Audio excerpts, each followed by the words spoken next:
Shalom jemaat Tuhan, selamat hari Minggu dan selamat beribadah bagi kita semua. Senang sekali bisa menyapa jemaat Tuhan sekali lagi di Super Sunday Online Service FJF Pekanbaru. Saya percaya ibadah hari ini akan sangat memberkati kita semua. Sebelum kita memulai ibadah, saya akan memberikan beberapa pengumuman. Bersama saya Widya Ayu, inilah FJF News minggu ini.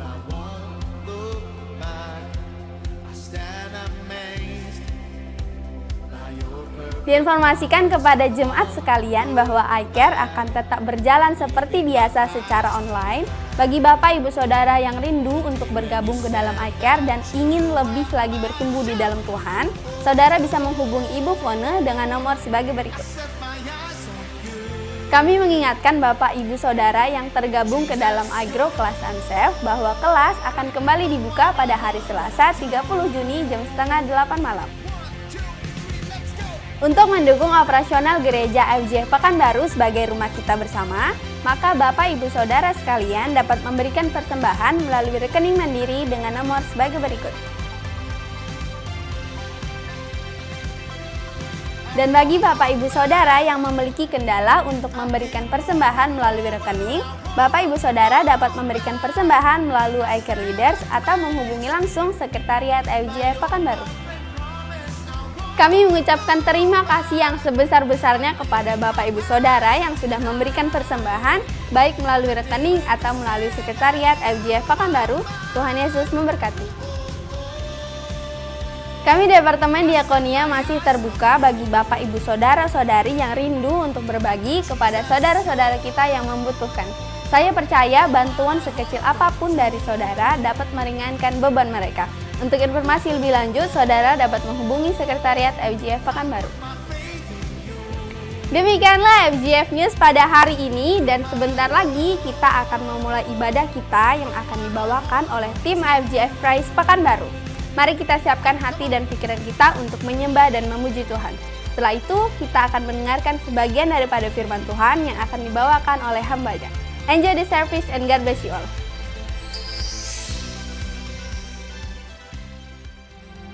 Shalom, selamat pagi saudara. Puji Tuhan, kita boleh kembali bersama-sama beribadah kepada Tuhan. Mari saya undang untuk kita semua bangkit berdiri. Bersama-sama kita merayakan kebaikan Tuhan kita. Haleluya. Terima kasih Tuhan.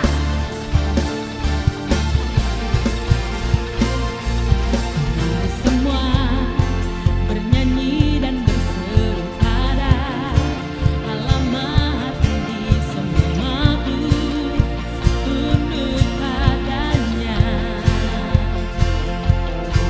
Pujian bagi Raja mulia ku angkat.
Shalom Bapak Ibu Saudara yang Tuhan kasihi dimanapun saudara berada. Saya percaya saudara dalam keadaan baik dan sehat. Itu semua karena anugerah dan pemeliharaan daripada Tuhan saja. Bapak Ibu Saudara, kita akan mendengarkan sebagian daripada firman Tuhan. Sebelumnya mari bersama-sama kita deklarasikan iman percaya kita kepada Tuhan. Inilah kabar baik, saya diselamatkan oleh kasih karunia Allah, bukan oleh perbuatan saya. Saya dibenarkan, saya diubahkan, dan saya diberkati di dalam Dia. Sekarang saya tahu segala sesuatu terjadi dalam hidup saya untuk kebaikan, karena saya dipanggil sesuai dengan rencananya. Bersama kita hidup untuk kemuliaan Allah. People is our mission. Connect with God, make disciples. Mari bersama-sama kita berdoa. Bapa di dalam sorga, kami mau mendengarkan sebagian daripada firman-Mu. Berfirmanlah bagi setiap kami. Tunjukkanlah isi hati-Mu melalui hamba-Mu yang penuh dengan keterbatasan ini. Berkati kami semua, dan kami akan mendengarkan sabda firman-Mu dan juga melakukannya. Di dalam nama Tuhan Yesus, kami berdoa dan kami mengucap syukur. Haleluya. Amin. Saudara, hari ini saya akan membawakan firman tentang kasih. Mari kita buka bersama-sama di dalam 1 Korintus pasal yang ke-13, ayat yang pertama sampai dengan ayat yang ketiga. Dikatakan dengan satu perikop, judulnya sangat singkat, yaitu kasih. Sekalipun aku dapat berkata-kata dengan semua bahasa manusia dan bahasa malaikat, tetapi jika aku tidak mempunyai kasih, aku sama dengan gong yang berkumandang dan canang yang gemerincing. Sekalipun aku mempunyai karunia untuk bernubuat dan aku mengetahui segala rahasia dan memiliki seluruh pengetahuan, dan sekalipun aku memiliki iman yang sempurna untuk memindahkan gunung, tetapi jika aku tidak mempunyai kasih, aku sama sekali tidak berguna. Dan sekalipun aku membagi-bagikan segala sesuatu yang ada padaku, bahkan menyerahkan tubuhku untuk dibakar, tetapi jika aku tidak mempunyai kasih, sedikit pun tidak ada faedahnya bagiku. Saudara, dalam pasal 13 ini, ayat yang pertama sampai dengan ayat ke-13, Paulus dengan sangat detail menjelaskan tentang kasih. Jadi pasal 13 seluruhnya adalah tentang kasih. Kita melihat di dalam pasal 12 sebelumnya juga Paulus menjelaskan tentang karunia-karunia roh, dan juga pasal 14, tetapi di tengah-tengahnya pasal 13 dia menjelaskan tentang kasih. Saudara, jemaat Korintus adalah jemaat yang dibangun oleh Paulus sendiri. Jemaat Korintus adalah jemaat yang kelimpahan secara materi, mereka lebih daripada cukup kehidupannya. Dan juga mereka berkelimpahan secara berkat karunia rohani. Salah satu di antaranya adalah 1 Korintus pasal 12, mulai dari ayat yang ke-8 saya bacakan. Sebab kepada seorang Roh memberikan karunia untuk berkata-kata dengan hikmat, dan kepada yang lain Roh yang sama memberikan karunia berkata-kata dengan pengetahuan. Kepada yang seorang Roh yang sama memberikan iman, dan yang kepada yang lain Ia memberikan karunia untuk menyembuhkan. Kepada yang seorang Roh memberikan kuasa untuk mengadakan mujizat, dan yang kepada yang lain Ia memberikan karunia untuk berbuat, dan kepada yang lain lagi Ia memberikan karunia untuk membedakan bermacam-macam roh, dan yang kepada seorang Ia memberikan karunia untuk berkata-kata dengan bahasa roh, dan kepada yang lain Ia memberikan karunia untuk menafsirkan bahasa roh itu. Dan semuanya ini dikerjakan oleh Roh yang satu dan yang sama, yang memberikan karunia kepada tiap-tiap orang secara khusus seperti yang dikehendakinya. Saudara, banyak sekali karunia roh yang Roh Kudus berikan di tengah-tengah jemaat Korintus, saudara. Tetapi ketika Paulus mendengar satu laporan tentang jemaat Korintus, di mana pada pasal-pasal sebelumnya Bapak Ibu Saudara bisa baca, di mana mereka saling berselisih satu dengan yang lain. Ada perselisihan. Mereka punya permasalahan di mana mereka tergolong-golong satu dengan yang lain. Mereka berkata, aku golongan Paulus, aku golongan Kefas, aku golongan Kristus, aku golongan Apolos. Dan Paulus mengatakan kepada mereka, adakah Kristus terbagi-bagi? Ya, adakah aku pernah mati bagi kamu? Hanya Kristus yang mati bagi kamu. Jadi semuanya satu. Semuanya adalah jemaat Yesus Kristus. Aku dan Apolos adalah hamba Tuhan. Aku menanam, Apolos menyiram, tetapi Tuhanlah yang memberikan pertumbuhan. Di lain itu mereka juga ada masalah tentang moralitas, satu moral yang di luar kehendak Tuhan, saudara. Mereka sudah percaya Yesus tapi tetap melakukan moralitas yang tidak sesuai dengan kebenaran firman Tuhan. Dan di dalam pasal 12 dan pasal 14 ini mereka juga punya masalah, yaitu mereka mempunyai satu karunia Roh Kudus. Tetapi Paulus mencermati bahwa di dalam kehidupan jemaat Korintus itu tidak ada kasih. Makanya dia mengilustrasikan dirinya. Dia berkata dalam ayat yang pertama, dia memakai satu ilustrasi bahasa. Dia berkata, sekalipun aku dapat berkata-kata dengan semua bahasa manusia dan bahasa malaikat, tetapi jika aku tidak mempunyai kasih, aku sama dengan gong yang berkumandang dan canang yang bergemerincing. Saudara lihat bahwa Paulus mengatakan bahwa seandainya aku mempunyai semua bahasa manusia dan aku bisa berkata-kata. Di dunia ini ada sekitar 7.000-8.000 bahasa. Di Indonesia sendiri ada sekitar 710 bahasa di bangsa kita, saudara. Bisa bayangkan sampai saat ini bahasa dijadikan salah satu tolak ukur ya untuk kejeniusan seseorang. Ada yang bisa 3 bahasa, 4 bahasa, bahkan ada yang bisa 7 bahasa. Bukan sekedar dia bisa, tapi fasih. Orang itu adalah orang jenius. Paulus berkata, seandainya aku bukan sekedar mempunyai 7 bahasa, tapi semua bahasa manusia. Wah, lebih jenius daripada siapapun. Dan bukan sekedar bahasa manusia, aku juga bisa berkata-kata dengan bahasa malaikat. Bukan sekedar bahasa secara horizontal, secara vertikal. Maka bahasa sorga dia tahu, Bapak Ibu Saudara. Saya teringat dengan kisah Daniel dan juga Yohanes di Pulau Patmos ketika mereka melihatkan Tuhan memberikan satu karunia untuk melihat sorga, penglihatan, Bapak Ibu Saudara. Daniel tidak mengerti bahasanya, juga Yohanes tidak mengerti, bahkan mereka diberikan kekuatan, hikmat untuk bisa mengerti bahasa sorga, untuk bisa mengerti bahasa malaikat itu, saudara. Saudara lihat, kita lihat bagaimana Paulus berkata dengan satu ilustrasi, seandainya aku bisa kedua bahasa itu, bahasa manusia dan juga bahasa sorga, tetapi jika aku tidak mempunyai kasih, aku sama dengan gong yang berkumandang dan canang yang gemerincing. Saat itu, Bapak Ibu Saudara, instrumen alat musik dipakai untuk pesta tertentu. Ketika ada pesta, ada perayaan, maka alat musik itu dibunyikan. Maka ada maknanya. Berarti kita dengar alat musik itu, oh berarti ada pesta, ada perayaan.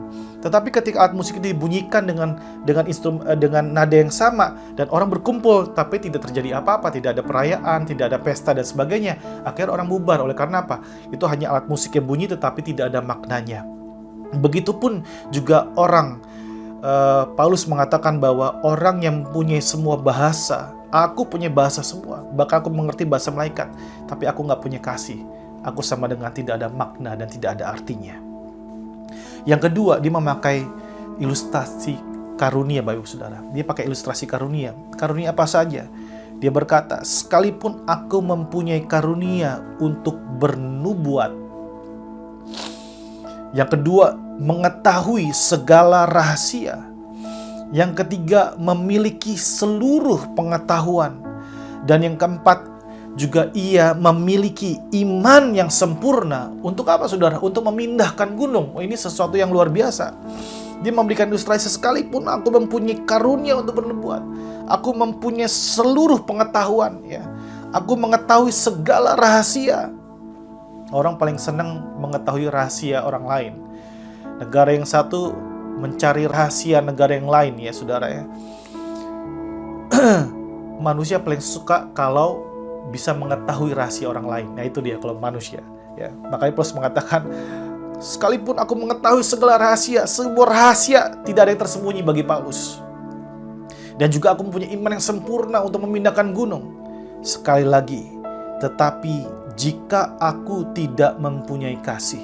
Sudah garis bawahi kata jika aku tidak mempunyai kasih. Karena di dalam ayat pertama juga dia mengatakan, jika aku tidak mempunyai kasih, aku sama sekali tidak berguna. Yang ketiga, Bapak Ibu Saudara, dia memberikan satu ilustrasi. Dan sekalipun aku membagi-bagikan segala sesuatu yang ada padaku. Yang ketiga ini memberikan satu ilustrasi tentang pemberian, saudara. Paulus mengatakan, aku membagi-bagikan segala sesuatu yang ada padaku. Bukan sekedar membagi-bagikan, bahkan menyerahkan tubuhku untuk dibakar. Tetapi jika aku tidak mempunyai kasih, sedikit pun tidak ada faedahnya bagiku. Saudara, biasanya pada saat seseorang memberi sesuatu dengan pemberian-pemberian, saudara, kita melihat di TV, di medsos dan sebagainya, biasanya kita mengatakan, oh orang ini luar biasa, orang ini penuh kasih. Tetapi Paulus memisahkan hal tersebut. Orang yang suka membagi-bagikan, menurut Paulus, itu belum tentu di dalamnya ada kasih. Bahkan dengan satu ekstrim, membakar dirinya, memberikan tubuhnya untuk dibakar. Saya pernah lihat satu berita di mana di India orang membakar dirinya sebagai dia menyangkal rasa sakitnya, menyangkal rasa laparnya, menyangkal rasa hausnya. Dia ingin menyangkal rasa sakitnya dengan membakar tubuhnya. Tetapi di dalamnya belum tentu ada kasih, kata Paulus. Bahkan menyerahkan tubuhnya untuk dibakar. Tetapi jika aku tidak mempunyai kasih sedikit pun, sekali lagi, tidak ada faedahnya bagiku. Jadi segala sesuatu yang Paulus cermati ketika manusia, ketika dirinya bisa melakukan segala sesuatu di dalam dunia ini, saudara. Pintar, jenius, menjadi manusia yang jenius, menjadi manusia yang dipenuhi dengan karunia-karunia, karunia spektakuler, karunia supranatural sekalipun. Juga manusia yang senang dengan pemberian, bahkan menyerahkan tubuhnya untuk dibakar. Tetapi Paulus mencermati, apabila di dalamnya tidak ada kasih, maka dia berkata, itu sama dengan alat musik yang tidak ada makna dan artinya. Itu sama dengan tidak berguna, sama dengan tidak ada faedahnya sedikit pun bagi dia. Bapak Ibu Saudara, jadi Paulus sedang menyoroti bagaimana pentingnya kasih di dalam kehidupan seseorang, pentingnya kasih di dalam kehidupan berjemaat. Dan dia berkata kepada jemaat Korintus, dan hari ini saya percaya dia juga firman ini datang kepada kita semua supaya kita mengerti bahwa apa yang kita miliki, apa yang kita lakukan tidak akan berguna kalau di dalam diri kita tidak punya kasih. Di dalam pasal 13, Paulus dengan cermat dan sangat teliti memilah-milah arti daripada kasih. Satu kata kasih, tapi dia bisa mengartikan banyak. Hanya ada di 1 Korintus pasal 13. Dia berkata begini. Jadi apa sih itu kasih? Tadi kita ngomong kalau kasih itu, kalau segala sesuatu tanpa kasih itu semua nggak ada gunanya, nggak ada faedahnya. Dan dia menjelaskan ayat yang 4. Kalimat ini kalimat yang dapat dimengerti, kata-kata yang dapat dimengerti oleh semua orang, bahkan di luar Kristus pun mereka mengerti kalimat ini. Kasih itu sabar. Kasih itu murah hati. Ia tidak cemburu. Ia tidak memegahkan diri dan tidak sombong. Ia tidak melakukan yang tidak sopan dan tidak mencari keuntungan diri sendiri. Ia tidak pemarah dan tidak menyimpan kesalahan orang lain. Ia tidak bersuka cita karena ketidakadilan, tetapi karena kebenaran.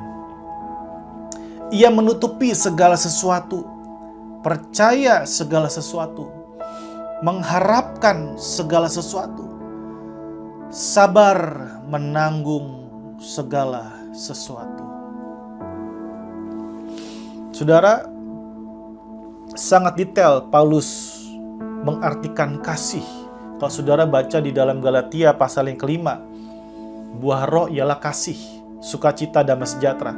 Kasihnya tidak dijabarkan oleh Paulus, hanya kepada jemaat Korintus dijabarkan dengan teliti. Kasih itu apa definisinya, saudara? Dan di dalam pasal 13 ini dia mendefinisikan kasih ada 15 kata arti kasih. Sabar, murah hati, tidak cemburu dan sebagainya yang barusan kita baca, saudara. Berarti kalau kita baca baik-baik, sebenarnya kasih itu harus berada di dalam diri seseorang, Bapak Ibu Saudara. Kalau kita ngomong kasih itu sabar, sabar itu adanya di dalam. Kasih itu murah hati, tidak cemburu, itu asalnya dari dalam semua, saudara. Dan kita lihat di dalam ayat yang pertama sampai dengan ayat yang ketiga, tadi segala sesuatu yang manusia punyai, saudara, itu bisa dilihat ya di depan mata. Orang pintar bahasa, orang punya karunia nubuat, ya, iman yang sempurna, itu tuh bisa dilihat, karunia-karunia bisa dilihat. Tetapi ada yang tidak dilihat di dalam diri manusia. Saya jadi ingat 1 Samuel pasal 16, dikatakan firman Tuhan berkata bahwa manusia melihat apa yang di depan mata, tetapi Tuhan melihat hati. Yang saya percaya bahwa ketika manusia mempunyai kasih, Tuhan melihat hati kita, kasih yang ada di dalam hati kita. Kasih itu sabar. Kasih itu murah hati, ia tidak cemburu, ia tidak memegahkan diri dan tidak sombong. Ia tidak melakukan yang tidak sopan dan tidak mencari keuntungan diri sendiri. Bapak Ibu Saudara, inilah definisi kasih yang Paulus katakan kepada jemaat di Korintus. Jadi kalau seseorang membagi-bagikan segala sesuatu yang ada padanya, belum tentu dia punya kasih. Dengan kata lain, sepertinya Paulus berkata demikian. Seandainya saudara dan saya menjadi orang yang sangat dermawan, membagi-bagikan segala sesuatu, tetapi kalau kita tidak menjadi orang yang sabar, itu sama sekali tidak ada faedahnya bagi kita. Kalau kita memberi tidak atas dasar murah hati kepada orang lain, itu tidak ada artinya dan sama sekali tidak berarti, Bapak Ibu Saudara. Ada banyak orang melakukan aktivitas kebaikan, tetapi di dalamnya ada satu motivasi yang salah. Bahkan koruptor pun, saudara, orang-orang yang mengambil uang bukan haknya, dia membagi-bagikan kepada orang. Artis dikasih mobil lah, bukan lagi sembako, Bapak Saudara, bahkan dikasih mobil, ya. Ada yang dikasih rumah, dikasih tanah. Sepertinya baik sekali. Tetapi di dalam semuanya itu, yang menggerakkan dia adalah dia mencari keuntungan diri sendiri. Tidak ada kasih di dalamnya. Pada saat kita mempunyai seluruh pengetahuan dan kita menjadi orang yang pintar, Bapak Ibu Saudara, tetapi seandainya kalau kita masih menyimpan kesalahan orang lain, Paulus berkata, pengetahuan kita, karunia-karunia supernatural kita tidak ada faedahnya, tidak ada artinya. Untuk apa Tuhan memakai kita mempunyai satu karunia untuk bernubuat, karunia menasehati, karunia berkata-kata dengan bahasa roh. Setiap berdoa bahasa rohnya paling kenceng, tetapi di dalam hatinya masih menyimpan kesalahan orang lain, masih menyimpan kesalahan suami, masih menyimpan kesalahan istri, masih menyimpan kesalahan anak, masih menyimpan kesalahan jemaat satu dengan yang lain, masih menyimpan kesalahan orang mungkin sudah 11 tahun, 12 tahun yang lalu, masih disimpan di dalam hati dan pikirannya. Kemana dia berada masih pikir kesalahan orang tersebut, saudara. Firman Tuhan berkata, tidak ada artinya semuanya itu. Betapa pentingnya kasih di dalam kehidupan kita, Bapak Ibu Saudara. Sebab itu Paulus menekankan kepada jemaat Korintus dan hari ini kepada kita bahwa ingat, pribadi yang penuh kasih itu membuat apa yang saudara punyai, pengetahuan, ya, bahasa yang kita miliki, yang kita dipercayakan sama Tuhan, dengan segala hikmat yang Tuhan berikan, ya saudara, kita menjadi pintar, ya, bahkan jenius, itu bisa menjadi arti, mempunyai arti dan mempunyai faedah dalam kehidupan kita kalau kita memiliki kasih dalam kehidupan kita. Dia katakan kasih itu menutupi segala sesuatu, percaya segala sesuatu, mengharapkan segala sesuatu, sabar menanggung segala sesuatu. Di dalam ayat yang ke-8 dikatakan begini, kasih tidak berkesudahan. Nubuat akan berakhir, bahasa roh akan berhenti, pengetahuan akan lenyap. Ayat pertama, ayat kedua, ayat yang ketiga yang barusan Paulus menjelaskan, seandainya aku punya segala sesuatu yang ada padaku itu, ya, dikatakan itu akan berakhir, itu akan berhenti, dan itu akan lenyap. Dan dia berkata, sebab pengetahuan kita tidak lengkap dan nubuat kita tidak sempurna. Tetapi jika yang sempurna tiba, maka yang tidak sempurna itu akan lenyap. Dan dia memberikan ilustrasi demikian. Ketika aku kanak-kanak, aku berkata-kata seperti kanak-kanak. Aku merasa seperti kanak-kanak. Aku berpikir seperti kanak-kanak. Sekarang, sesudah aku menjadi dewasa, aku meninggalkan sifat kanak-kanak itu. Saudara garis bawahi, aku meninggalkan sifat kanak-kanak itu. Berarti saudara di sini dikasih ilustrasi seperti orang anak-anak ya yang menjadi tumbuh dewasa. Pikiran kekanak-kanakannya akan segera hilang ya. Kata-kata yang tadinya cadel itu akan segera hilang pada saat dia bertumbuh dewasa. Dia tidak lagi memerlukan kata-kata yang cadel itu. Dan kata Paulus, karena sekarang kita melihat dalam cermin suatu gambaran yang samar-samar, tetapi nanti kita akan melihat muka dengan muka. Sekarang aku hanya mengenal dengan tidak sempurna, tetapi nanti aku akan mengenal dengan sempurna seperti aku sendiri dikenal. Di dalam dunia kita perlu karunia Roh Kudus. Kita perlu iman. Kita perlu pengetahuan. Tapi semua ini akan lenyap apabila nanti kedatangan Tuhan Yesus kedua kali. Kita semua diangkat di dalam surga yang mulia. Kita tidak lagi saudara membutuhkan itu semua.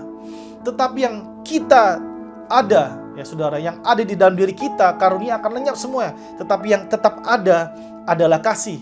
Karena dia berkata, kasih itu tidak berkesudahan. Karena Allah adalah kasih. Saudara lihat, kasih itu merupakan satu karakter daripada Allah sendiri.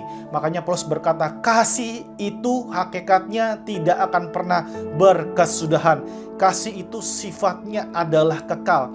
Segala karunia roh itu tidak kekal. Makanya saudara jangan pernah berdebatkan karunia Roh Kudus. Kita perlu karunia Roh Kudus. Kita berdoa biar Roh Kudus memperlengkapi jemaat Tuhan untuk karunia Roh Kudus, karunia menasihati, karunia hikmat, karunia bahasa roh, menafsirkan bahasa roh, karunia buat kita perlu semuanya itu. Tetapi ada yang kekal, yang utama, yang juga harus hidup di dalam kita, yaitu kasih. Karena kasih itu tidak berkesudahan. Yang percaya bisa katakan amin di dalam hati kita masing-masing, saudara. Ayat yang ke-13 dikatakan, demikianlah tinggal ketiga hal ini, yaitu iman, pengharapan, dan kasih. Dan yang paling besar diantaranya ialah kasih. Tiga serangkai ini selama kita hidup, saudara ada, dimanapun saudara berada, saudara memerlukan hal ini. Di keluarga kita memerlukan iman, pengharapan, dan kasih.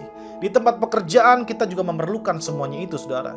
Di dalam kita mengiring Tuhan Yesus Kristus, kita perlu iman. Karena tanpa iman, kita sudah belajar minggu-minggu kemarin, tidak ada seorang pun berkenan kepada Tuhan. Kita pada saat kita mengiring Tuhan, kita juga perlu pengharapan. Karena pengharapan kepada Tuhan itu tidak pernah mengecewakan. Juga Ibrani pasal 6 dikatakan bahwa pengharapan itu seperti sauh yang kuat. Ya, pada saat kapal dilabuhkan, saudara, dia memerlukan jangkar yang kuat dan terombang-ambing dengan segala ombak, tetapi kapalnya itu tetap di situ oleh karena apa? Ada jangkar yang kuat. Nah, pengharapan seperti itu, seperti jangkar yang kuat. Mungkin kehidupan kita diterpa dengan angin badai, tetapi kapal kehidupan kita tetap berada di tempatnya oleh karena apa? Jangkar yang kuat. Dan pengharapan diilustrasikan, diibaratkan seperti jangkar yang kuat. Ini sangat perlu. Tetapi saudara, di antara ketiganya ini yang paling besar adalah kasih. Kasih harus menjadi porsi yang paling besar dalam kehidupan kita. Bukan karunia roh, bukan pengetahuan, tetapi kasih harus yang menjadi paling besar. Di keluarga kita, kasih harus menjadi paling besar. Di tempat pekerjaan kita, kasih harus menjadi yang paling besar. Di tempat kita melayani, kita bergereja, kasih harus yang menjadi paling besar. Karena saudara, orang-orang di luar tidak bisa melihat pengharapan kita, tidak bisa melihat iman kita, tetapi mereka bisa melihat kasih kita. Ingat, segala sesuatu yang ada pada kita saat ini tanpa kasih tidak ada faedahnya. Segala sesuatu perbuatan baik yang kita lakukan untuk orang lain tanpa kasih tidak ada artinya. Kita berdoa Bapak Ibu Saudara, segala sesuatu yang kita lakukan harus didasari dengan kasih. Kasih itu adalah satu perbuatan dari dalam. Ketika Bapak Ibu Saudara mau berbuat sesuatu yang baik, harus dimulai dari hati yang penuh dengan kasih. Kasih itu sabar, kasih itu murah hati, ia tidak cemburu, ia tidak membanggakan diri, dan tidak sombong. Kalau sudah bisa memberkati orang lain, sudah bisa Tuhan pakai, ingat jangan sombong. Kasih menjagai kita supaya kita tidak tinggi hati. Ia tidak melakukan yang tidak sopan dan tidak mencari keuntungan diri sendiri. Ingat Bapak Ibu Saudara, tetap sopan kata-kata kita, perilaku kita tetap sopan di mata orang luar, kita dinilai, bagaimana kita bersosmed, saudara bisa kasih komentar, ingat kasih tidak melakukan yang tidak sopan, ya. Dan ia tidak pemarah dan tidak menyimpan kesalahan orang lain. Jangan pernah menyimpan kesalahan orang lain. Ia tidak bersukacita karena ketidakadilan, tetapi karena kebenaran. Sukacita Bapak Ibu Saudara dan saya itu harus berasal dari kebenaran. Ia menutupi segala sesuatu, percaya segala sesuatu, mengharapkan segala sesuatu, sabar menanggung segala sesuatu. Ingat, kasih tidak berkesudahan, karena kasih adalah pribadi Allah sendiri. Tuhan Yesus memberkati kita semua. Mari bersama-sama kita tundukkan kepala, kita berdoa. Bapa di dalam sorga, hari ini kami merenungkan sebagian daripada firman-Mu, yaitu tentang kasih. Segala sesuatu manusia bisa dapatkan.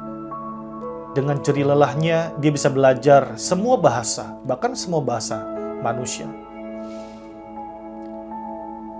Dan dia bisa diberkati dengan karunia yang melimpah. Dan dengan perbuatan baiknya, bahkan dia bisa juga memberikan pemberian kepada orang lain.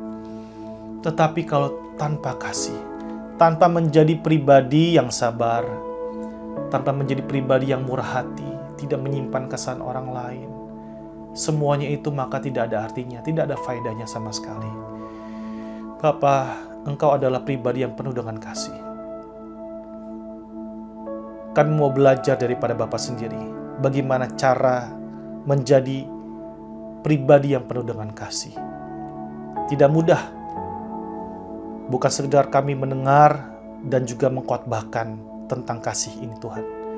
Tetapi biarlah kami juga melakukannya, belajar melakukannya. Dan terkadang kami kalah, terkadang kami lengah dalam melakukannya. Terkadang kami putus asa untuk belajar menjadi pribadi yang penuh dengan kasih. Tapi kami tidak perlu khawatir karena Roh Kudus senantiasa menyertai kami. Roh Kudus senantiasa menolong kami untuk kami mengasihi sesama kami dan mengasihi Tuhan kami. Terima kasih ya Bapa. Terima kasih Tuhan. Ini menjadi doa kami, tolong kami untuk melakukan kasih ini kepada sesama kami dan mengasihi Engkau ya Tuhan. Di dalam nama Tuhan Yesus, kami berdoa dan kami mengucap syukur. Kita semua yang percaya bersama-sama katakan amin.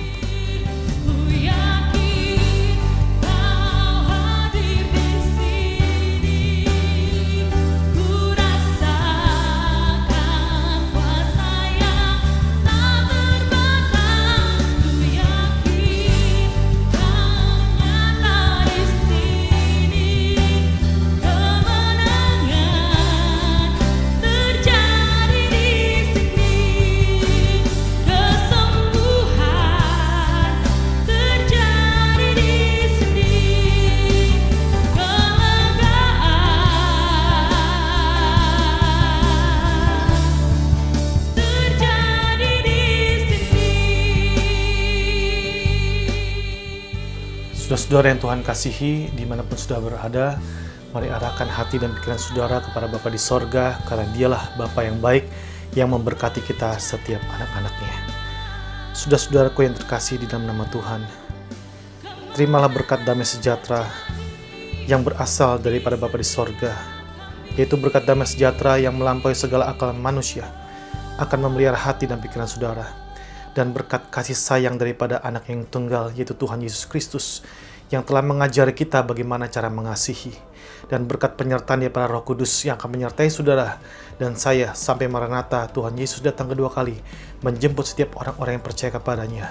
Di dalam nama Tuhan Yesus Kristus, kita semua yang percaya sama-sama katakan amin.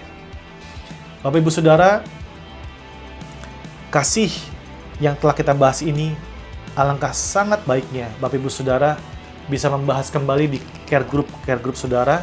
Saudara bisa berbagi bagaimana tentang seputar kasih dan mungkin sulitnya hidup di dalam kasih, tetapi ada pertolongan dari para Roh Kudus untuk saudara mempraktekkan kasih dalam kehidupan saudara-saudara. Puji Tuhan, sekali lagi selamat hari Minggu. Tuhan Yesus memberkati kita. Terima kasih sudah mengikuti Super Sunday Online Service IUCF Pekanbaru pada hari ini. Saya percaya kita semua pasti diberkati dengan firman Tuhan yang sudah disampaikan. Dan minggu depan kita akan tetap melakukan ibadah secara online. Maka dari itu subscribe channel YouTube IUCF Pekanbaru agar kita semua mendapatkan notifikasi saat ibadah sedang berlangsung. Dan jangan lupa follow kita di Instagram dan Facebook IUCF Pekanbaru. Selamat hari Minggu, Tuhan Yesus memberkati.